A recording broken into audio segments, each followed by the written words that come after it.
ಮೊದಲನೇದಾಗಿ ಪಾರ್ಟಿ ವರಿಷ್ಠರು ರಾಹುಲ್ ಗಾಂಧಿ ಸರ್ ಆಗಿರ್ಬೋದು, ಮಲ್ಲಿಕಾರ್ಜುನ್ ಖರ್ಗೆ ಸರ್ ಆಗಿರ್ಬೋದು, ಮೇಡಮ್ ಸೋನಿಯಾ ಗಾಂಧಿ ಮೇಡಮ್ ಅವ್ರಿಗೆ ಥ್ಯಾಂಕ್ಸ್ ಹೇಳೋಕ್ಕೆ ಇಷ್ಟಪಡ್ತೀನಿ. ಹಾಗೆ ಸನ್ಮಾನ್ಯ ಮುಖ್ಯಮಂತ್ರಿಗಳು ಸಿದ್ದರಾಮಯ್ಯ ಸಾಹೇಬರು, ಉಪಮುಖ್ಯಮಂತ್ರಿಗಳು ಡಿ ಕೆ ಶಿವಕುಮಾರ್ ಸಾಹೇಬರು, ನಮ್ಮ ತಂದೆ ಮಾನ್ಯ ಕೃಷಿ ಸಚಿವರು ಹಾಗೂ ನಮ್ಮ ಜಿಲ್ಲಾ ಉಸ್ತುವಾರಿ ಮಂತ್ರಿಗಳು ಚಲುವರಾಯಸ್ವಾಮಿ ಸಾಹೇಬರು, ಹಾಗೆ ನರೇಂದ್ರಣ್ಣ, ಬಾಬಣ್ಣ, ದಿನೇಶ್ ಅಣ್ಣ, ಉದಯಣ್ಣ, ರವಿಯಣ್ಣ ಹಾಗೂ ದರ್ಶನ್ ಪುಟ್ಟಣ್ಣಯ್ಯವರು ಹಾಗೂ ಜಿಲ್ಲೆಯ ಎಲ್ಲ ನಾಯಕರುಗಳು ಅವರೆಲ್ಲ, ಹಾಗೆ ನಮ್ಮೆಲ್ಲ ಡೈರೆಕ್ಟ್ರುಗಳು ಸೇರಿ ಈ ಗೆಲುವಿಗೆ ಆಗಿದ್ದು ಅವ್ರಿಗೆಲ್ಲರಿಗೂ ಥ್ಯಾಂಕ್ಸ್ ಹೇಳೋಕ್ಕೆ ಇಷ್ಟಪಡ್ತೀನಿ.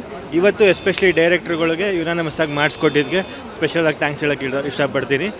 ಈ ಸಂಸ್ಥೆ ಹುಟ್ಟಾಕಿದ್ದು ಶಂಕರೇಗೌಡರಾಗಿರ್ಬೋದು, ಚೌಡಯ್ಯನವರಾಗಿರ್ಬೋದು, ಅವ್ರ ಫೌಂಡೇಶನಿಂದ ಈ ಸಂಸ್ಥೆ ಇಷ್ಟು ವರ್ಷ ಬಂದಿದೆ. ಹಾಗೆ ಡೇ ಒನ್ನಿಂದ ಇವತ್ತವರೆಗೂ ಹಂತವಾಗಿ ಬೆಳ್ಕೊಂಬಂದಿದೆ. ಸೊ ಇನ್ನು ಮುಂದಕ್ಕೂ ನಾವು ಒಳ್ಳೆಯ ಕೆಲಸ ಮಾಡಬೇಕು ಅಂತ ಇಚ್ಛಿಸ್ತೀವಿ. ಕಳೆದ ಟೆನ್ಯೂರ್ನಲ್ಲಿ ಜೋಗಿಗಣ್ಣನ ಕೈಯಲ್ಲಿ ಅವರು ತುಂಬ ಚೆನ್ನಾಗಿ ನೆರವೇರಿಸ್ಕೊಂಡು. ಮುಂದಿನ ದಿನಗಳಲ್ಲಿ ಸರ್ಕಾರದ ಜೊತೆಗೆ ಸಪೋರ್ಟಿವ್ ಆಗಿ ನಿಂತ್ಕೊಂಡು ಸರ್ಕಾರದಿಂದ ಏನೇನು ಸೌಲಭ್ಯ ತರ್ಬೋದು, ನಮ್ಮ ರೈತರಿಗೆ ಇನ್ನೂ ಎಷ್ಟು ಹೆಲ್ಪ್ ಮಾಡ್ಬೋದು ಆ ನಿಟ್ಟಿನಲ್ಲಿ ಕೆಲಸ ಮಾಡಿ ನಾವು ಅಚೀವ್ ಮಾಡ್ತೀವಿ ಅಂತ ಹೇಳೋಕ್ಕೆ ಇಷ್ಟಪಡ್ತೀನಿ. ಹೌದು, ತುಂಬ ದೊಡ್ಡ ಜವಾಬ್ದಾರಿನೇ. ಯಾಕಂದರೆ ಭಾಳಷ್ಟು ಜನ ಡೈರೆಕ್ಟ್ರುಗಳು 4-5 ಬಾರಿ ಗೆದ್ದಿರೋರು ಇದ್ದಾರೆ, 2 ಸತಿ ಗೆದ್ದಿರೋರು ಇದ್ದಾರೆ, 3 ಸತಿ ಗೆದ್ದಿರೋರು ಇದ್ದಾರೆ. ನನಗೆ ಕೊಟ್ಟಿರೋದ್ರಿಂದ ಅದೊಂದು ದೊಡ್ಡ ಜವಾಬ್ದಾರಿನ ಅವ್ರ ನಂಬಿಕೆನ ನಾನು ಉಳಿಸ್ಕೊಂಡು ಆ ರೀತಿ ಎಲ್ಲರೂ ಜೊತೆಗೆ ತೊಗೊಂಡು ನಾನು ಕೆಲಸ ಮಾಡೋಕ್ಕೆ ಇಷ್ಟಪಡ್ತೀನಿ. ಮತ್ತಷ್ಟು ಅಭಿವೃದ್ಧಿ ಕಡೆನೇ ನಮ್ಮ ಯೋಜನೆ. ಯಾಕಂದರೆ ಈ ಅವಕಾಶ ಯಾವಾಗಲೂ ಸಿಗಲ್ಲ. ಯಾಕಂದರೆ 12ರಲ್ಲಿ 11 ಡೈರೆಕ್ಟ್ರು ನಮ್ಮ ಕಡೆಯವರೇ ಇದ್ದಾರೆ. ಸೊ ನಮಗೇನಾಗುತ್ತೆ, ಪಾಲಿಸೀಸ್ಗಾಗಲಿ ಇನ್ನೊಂದಕ್ಕಾಗಲಿ ಗೌರ್ಮೆಂಟು ನಮ್ಮದೇ ಇರೋದ್ರಿಂದ ಎಲ್ಲ ಕಡೆಯಿಂದ ಕೆಲಸ ಮಾಡೋದಕ್ಕೆ ಈಸಿ ಆಗುತ್ತೆ.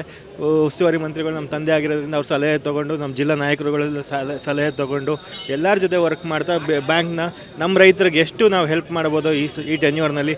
ಹಾಗೆ ನರೇಂದ್ರಣ್ಣ ಹೇಳ್ದಾಗೆ ಇಂಡಸ್ಟ್ರೀಸ್ಗಳು ಸಪೋರ್ಟ್ ಮಾಡೋ ಥರ ಎಲ್ಲ ರೀತಿ ನಮ್ಮ ಬ್ಯಾಂಕ್ನ ಮುಂದುವರಿಸ್ಕೊಂಡು ತೊಗೊಂಡೋಗ್ತೀವಿ. ಅದು ದೇವರ ಆಶೀರ್ವಾದ, ತಂದೆ ಆಶೀರ್ವಾದ ಹಾಗೂ ಜನರ ಆಶೀರ್ವಾದ. ನಮ್ಮ ಜಿಲ್ಲೆ ಎಲ್ಲ ಜನರು ತಂದೆಗೆ ಹೇಗೆ ಸಪೋರ್ಟ್ ಮಾಡ್ಕೊಂಡು ಬಂದಿದ್ದಾರೆ ಅದೇ ರೀತಿ ನನಗೂ ಸಪೋರ್ಟ್ ಮಾಡಿದ್ದಾರೆ. ಅದಕ್ಕೆ ಸ್ಪೆಷಲಾಗಿ ಚಿರೋಣಿ ಅಂತ ಹೇಳೋಕ್ಕೆ ಇಷ್ಟಪಡ್ತೀನಿ. ಮುಂದೆ ನೋಡ್ಬೇಕು. ಈಗ ಅಧಿಕಾರ ಕೊಟ್ಟಿದ್ದಾರೆ, ಅದೇ ಅಧಿಕಾರನ ಒಳ್ಳೆ ರೀತಿ ಜನರಿಗೆ ಸೇವೆ ಮಾಡೋದ್ರಲ್ಲಿ ನಾನು ತೊಡಗಿಸ್ಕೊಳ್ಳೋಕೆ ಇಷ್ಟಪಡ್ತೀನಿ. ಚಿತ್ರರಂಗ ಸದ್ಯಕ್ಕೆ ಹಿಂದೆ ಹೋಗುತ್ತೆ, ರಾಜಕೀಯ ಮುಂದೆ ಬರುತ್ತೆ. ರಾಜಕೀಯ ಅನ್ನೋದಕ್ಕಿಂತ ನಮ್ಮ ಸಹಕಾರ ಕ್ಷೇತ್ರದಲ್ಲಿ ಕೆಲಸ ಮಾಡೋಕ್ಕೆ ಇಷ್ಟಪಡ್ತೀನಿ. ಅದ್ರ ಮುಖಾಂತರ ರಾಜಕೀಯವಾಗಿ ಅದು ಆಟೋಮೆಟಿಕ್ ಜನರಿಗೆ ಹೆಲ್ಪ್ ಆಗುತ್ತೆ.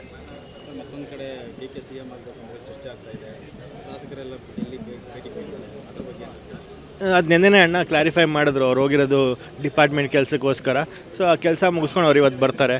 ಅದು ವರಿಷ್ಠರು ಡಿಸೈಡ್ ಮಾಡ್ತಾರೆ, ನಾವು ಯಾರೂ ಅಲ್ಲ ಅದ್ರ ಬಗ್ಗೆ ಮಾತಾಡೋದಕ್ಕೆ.